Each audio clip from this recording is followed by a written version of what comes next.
శ్రీమాత్రే నమః. ఉపనిషత్ దర్శిని 90A క్రిందటి తర్వాయి భాగం.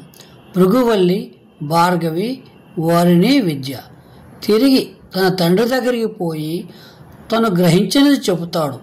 అప్పుడు ఆయన, నాయన, తపస్సే పరమాత్మ, ఆ తపస్సు చేయటం ద్వారానే ఆ పరమాత్మను దర్శించగలుగుతావు అన్నాడు.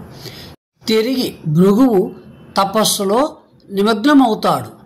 మనోబ్రహ్మేతి వేజానాత్ మనసో ఏవ కల్విమాని భూతాని జాయంతే మనసా జాతాని జీవంతి.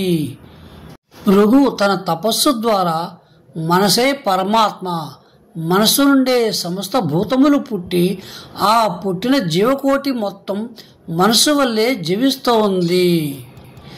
అంతంలో ఆ జీవకోటి అంతా ఆ మనస్సులోనే లయమైపోతుంది అని గ్రహించాడు. ప్రాణము మనసు యొక్క ఆదేశానుసారము ఈ శరీరంలో చలిస్తుంది. మనసును అనుసరించి మానవుడు ఈ శరీరంలో మనగలుగుతున్నాడు. వచ్చే జన్మ కూడా దేహత్యాగ సమయంలో చేసే సంకల్పానికి అనుగుణంగా లభిస్తుంది. బ్రహ్మలో ఐక్యం కావాలన్నా మనసే కారణమవుతుంది. అందుచేత మనసు యొక్క ఆధారంతోనే జీవుల పుట్టుక, అస్తిత్వం, లయం అని మనసే బ్రహ్మ అని తలిచాడు. కానీ అతని తండ్రి తపస్తత్వ అంటూ మరింత లోతుగా సృష్టి క్రమాన్ని తపించడం ద్వారా బ్రహ్మత్వాన్ని తెలుసుకోమని చెబుతాడు.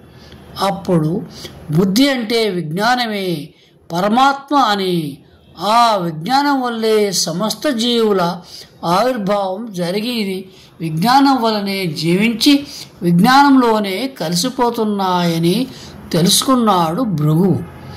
ఇలా అనిపించడానికి కారణం ఏమిటంటే, ముక్తుడు కావాలనే కోరిక ఉన్నంత మాత్రాన ఎవరూ బ్రహ్మంలో ఐక్యం కాలేరు. అలా కావడానికి బ్రహ్మ ఉండే స్థానం అతనికి గోచరం కాదు. బ్రహ్మ ఉండే స్థానాన్ని చేరాలంటే ఈ విశ్వపు అంచుల్ని దాటిపోవాలి. సశేషం.